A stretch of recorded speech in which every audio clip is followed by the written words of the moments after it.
भगवान की भक्ति बचपन से प्रारंभ कर दे, 9 प्रकार की भक्ति में से एक भी भक्ति हृदय में आ जाए तो जीव का उद्धार हो जाता है। हिरण्यकश्यप ने उठाकर दूर पटक दिया, बोले इसको लेकर के आओ, जब दोबारा पढ़ाओ। प्रहलाद जी महाराज को जब लेके जा रहे तो प्रहलाद जी ने क्या देखा, उनके पिताजी के राज्य में एक कुम्हारिन, उसने मटके बनाए और मटकों का आवा लगा दिया, उसमें कंडे लगा दिए, उसमें अग्नि लगा दी। अब अग्नि जल रही थी तो वो कुम्हारिन हाथ में माला लेकर के नारायण नारायण नारायण। प्रहलाद जी को लगा मेरे पिता के राज्य में और नारायण का जप करने वाली ये कुम्हारिन कौन है? देवी ये क्या हुआ? हाथ जोड़ के कहने लगे राजकुमार क्षमा करना, जब मैंने ये आवा लगाया तो उस समय एक मटके में बिल्ली के बच्चे थे, मैं बच्चों को निकाल नहीं पाई और मैंने आवा लगा के अग्नि लगा दी। मैं नारायण से प्रार्थना कर रही हूं, हे प्रभु जैसे संसार की रक्षा करते हो ऐसे इन बच्चों की रक्षा करना। प्रहलाद जी ने कहा ये बच्चे बच जाएंगे? बोले हाँ मुझे विश्वास है नारायण की कृपा से बच जाएंगे। प्रहलाद जी ने कहा मेरे सामने खोलना, अगर कुछ हुआ तो मैं तुम्हें फांसी पे चढ़वा दूंगा। उसने कहा वो तो मुझे वैसे ही मरना है, अगर ये बच्चे मर गए मैं जीती जी मर जाऊंगी। कहते हैं प्रहलाद जी के सामने जब आवाओं को खोला, धीरे धीरे मटके हटाए, एक एक दो दो कर दे, और जब वो जहां बच्चे थे वहां भगवान की कृपा से 10-15 मटके कच्चे रहे और म्याऊं म्याऊं करते बिल्ली के बच्चे बाहर निकले। ये भगवान के भजन का प्रताप। प्रहलाद जी की भक्ति और बढ़ गई। प्रहलाद जी विचार करने लगे जो अग्नि के अंदर बिल्ली के बच्चों का बाल बांका नहीं बिगाड़ सकता वो मेरा भी कुछ नहीं कर सकता है। वो अग्नि जब बच्चों को कुछ नहीं कर सकती तो ये मेरा क्या करेंगे भला। प्रहलाद जी की भक्ति और बढ़ गई। एक दिन प्रहलाद जी महाराज ने क्या कहा, बच्चों की अष्टमी की छुट्टी है, जैसे संडे की छुट्टी होती है ना बच्चों की, ऐसी हमारे संस्कृत में आश्रम पे बच्चों की अष्टमी प्रतिपदा की छुट्टी होती है। अष्टमी का दिन था। प्रहलाद जी ने कहा भैया आज छुट्टी है, गुरुजी गए हैं बाजार में सामान लेने, तो हम लोग बढ़िया चलो कोई खेलते हैं। बोले सभी दैत्र पुत्र बोले क्या खेलना है? बोले एक कोई तो कहता आजकल तो क्या आजकल खेलने का भी टाइम नहीं है लोगों के पास है, जब देखो मोबाइल में लगे रहते हैं खेलने के लिए है। कोई कहता है कि चलो बैट बल्ला खेलें, कोई गिल्ली डंडा खेलें। प्रहलाद जी ने कहा जीवन बीत गया, ऐसा खेल खेलेंगे कि 84 का खेल में नहीं आना पड़ेगा क्या। प्रहलाद जी ने कहा किसी को तो करताल पकड़ा दी, किसी को बीणा पकड़ा दी, किसी को हारमोनियम पकड़ा दिया है, किसी को वायलिन पकड़ा दी, वायलिन पवन को पकड़ा दी, हाँ किसी को तबला पकड़ा दिया और किसी को हारमोनियम पकड़ा दी। बोले आओ हमारे साथ में बढ़िया खेल खेलें, जिसको पिताजी से डर है वो नहीं खेलना और जिसको नारायण का प्रेम है वो खेलना। प्रहलाद जी दिव्य संकीर्तन करने लगी। हिरण्यकश्यप ने विचार किया मेरे राज्य में अगर सभी ऐसे करेंगे तो बस मेरे राज्य में चारों तरफ नारायण के नाम हो जाए।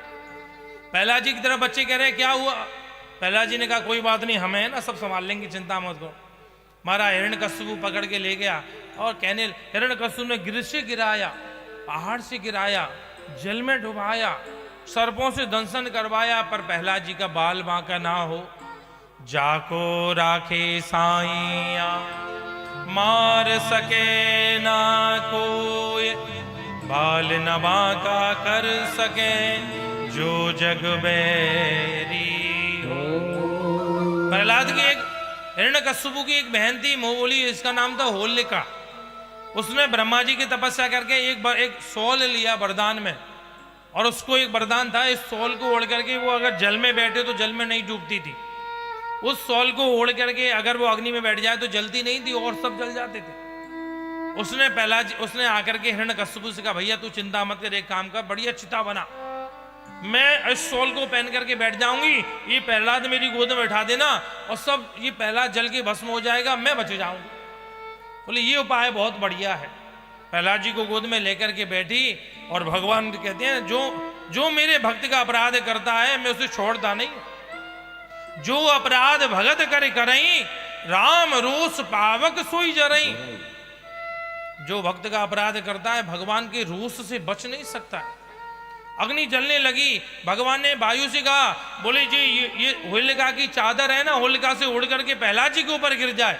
जैसी प्रहलाद जी पर गिरी, प्रहलाद जी बच गए, होलिका जल करके भस्म हो गई। एक भक्तमाल में कथा आती है, एक गंगा किनारे दो झोपड़ी थी, एक वैश्या की झोपड़ी थी, एक संत की झोपड़ी थी। वैश्या की झोपड़ी में संसार के लोग आते थे और संत की झोपड़ी में संत भजन करते थे। एक दिन वैश्या ने संसार के लोगों से कहा ये महात्मा सोने नहीं देता, सब दिन हरे राम करता रहता है, करना क्या है? बोले इसकी झोपड़ी में आग लगा दो। महात्मा की झोपड़ी में आग लगा दी, महात्मा मजीरा लेकर बाहर आ गए। बहुत बढ़िया पुरानी झोपड़ी थी, हम नहीं बनाएंगे, गंगा जी की कृपा से। लेकिन भगवान से देखा नहीं गया। भगवान ने वायुदेव से कहा जहां वैश्या की झोपड़ी है वहीं बहने लग जाओ बड़ी जोर से। इतनी जोर से वायु बहने लगी, संत की झोपड़ी से तिलंगा उछट उछट के वैश्या की झोपड़ी पर आके गिरे और वैश्या की झोपड़ी भी जलने लगी। वैश्या चीखती चिल्लाती आई, महात्मा ने मेरी झोपड़ी जला दी, महात्मा ने झोपड़ी जला दी। संसार के लोग आके कहने लगे महात्मा से, तूने ये क्या किया? महात्मा क्या कह रहे थे? ये मैंने कुछ नहीं किया। बोले क्या? बोले ये तो यार और यार की लड़ाई है। संसार के लोगों, संसार के यारों ने मेरी झोपड़ी जलाई और मेरे यार ने इसकी झोपड़ी जलाई है। ये तो यार और यार की लड़ाई है। साधुओं के यार तो प्रभु होते हैं, भगवान होते हैं, और क्या है? इसके यारों ने मेरी झोपड़ी जलाई तो मेरे यार ने इसकी झोपड़ी जलाई है। भगवान के यार तो श्री ठाकुर जी हैं, संतों के तो। प्रहलाद जी को बहुत प्रयास किया, चला प्रहलाद जी का वध नहीं हुआ। अंतिम में उसने निर्णय कर लिया, प्रहलाद मुझे एक बात बता, तुझे किसका बल है? प्रहलाद जी मुस्कुरा के कहने लगे, पिताजी आप स्वीकार ना करो कोई बात नहीं, पर मैं बताऊं, मुंह में तो मैं खड़क खम्भ में, मेरे प्रभु सब जगह हैं, मुझ में भी हैं, आप में भी, इस खम्भे में भी हैं। कस्सम स्तम्भे न दृश्यते, के इस खम्भे में है। हाँ, हिरण्यकश्यप ने कहा पहले इसी को देख लेता हूं। एक मुष्टिका का प्रहार किया और गड़गड़ गड़गड़ करते भगवान प्रकट हुए। बोल नरसिंह भगवान की। हिरण्यकश्यप को अपनी गोद में लिटा करके और महाराज मारने के लिए तैयार। हिरण्यकश्यप महाराज बड़ी जोर से प्रकट हुए हैं भगवान। हिरण्यकश्यप जब मारने लगे तो हिरण्यकश्यप कह रहा है मुझे नहीं मार सकते। क्यों? मुझे वरदान है। कौन कौन सी? ना ऊपर मरूं ना नीचे। भगवान ने कहा तू कहां? मेरी गोद में। हिरण्यकश्यप को लगा कि गोद में भी कोई मारा जाता है। बोले अभी भी नहीं मार सकते, ना बाहर ना भीतर। भगवान ने कहा दिल्ली पे लेके बैठे हैं तुझे, ना बाहर है ना भीतर है सब। अब बता कौन सा वरदान बचा है? बोले ना अस्त्र से मरूं ना शस्त्र से। भगवान ने कहा ये बड़े बड़े नाखून है, यही तुझे वध कर देंगे। बोले प्रभु मैं अभी भी नहीं मरूंगा। बोले क्यों? मैं ना नर से मरूंगा ना पशु से मरूंगा। भगवान ने कहा हमें देख हम कौन है? बोले आप तो नरसिंह हो। बोले अब मरने के लिए तैयार हो जा। हाँ, भगवान बड़ा क्रोध कर रहे हैं, जल्दी। कोई बात नहीं, समय से सब हो जाएगा। प्रेम से शांत रहो प्रभु, शांत रहो। प्रेम से बोलो राधे राधे राधे राधे। भगवान ने कहा और कौन सा वरदान है? बोले मैं 12 महीने में से किसी भी महीने में नहीं मरूं। भगवान ने कहा मुझे मालूम था तेरे जैसा नालायक बेटा पैदा होगा, इसलिए मैंने 13वां महीना पहले से बना के रखा, अधिक मास का महीना। प्रेम से बोलो राधे राधे। अब मरने के लिए तैयार। हिरण्यकश्यप ने कहा एक वरदान और आप नहीं मारोगे। बोले क्या? मैंने वरदान लिया कि ब्रह्मा की बनाई हुई सृष्टि में किसी से ना मरूं। भगवान ने कहने लगे मूर्ख, ब्रह्मा को हम बनाते हैं कि ब्रह्मा हमें बनाता है? भगवान ने हिरण्यकश्यप का वध किया। हिरण्यकश्यप की अंतड़ियां अपने ऊपर, शांत हो गए प्रभु, हिरण्यकश्यप की अंतड़ियां अपने ऊपर धारण कर ली। अब भगवान का क्रोध और बढ़ गया, भयंकर क्रोध। क्रोध कैसे शांत हो? तो भागे भागे हाथ जोड़ करके ब्रह्मा जी प्रहलाद जी के पास गए, बेटा तुम्हारे लिए रूप धारण किया, तुम जाकर के भगवान का क्रोध शांत कर सकते हो। प्रहलाद जी भागे भागे गए और जाकर भगवान की गोद में चढ़ गए। जैसे गाय अपनी बछड़ी को चाटती है ना, ऐसे भगवान अपना क्रोध भूल करके और प्रहलाद जी को चाटने लगे। प्रहलाद जी का बार बार मुख चूम रहे हैं, प्रहलाद जी को हृदय से लगा रहे हैं बार बार। अब आज करुणा स्वरूप लगे, करुणा दिखाने में। गिर से गिरायो जल में डुबायो, दुष्ट असुरन ने कष्ट पहुंचायो, मम नाम एक गाने में।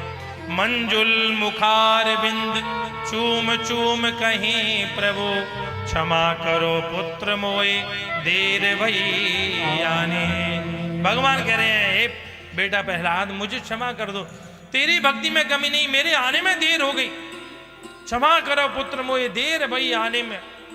प्रहलाद जी महाराज ने भगवान की बड़ी सुंदर स्तुति की।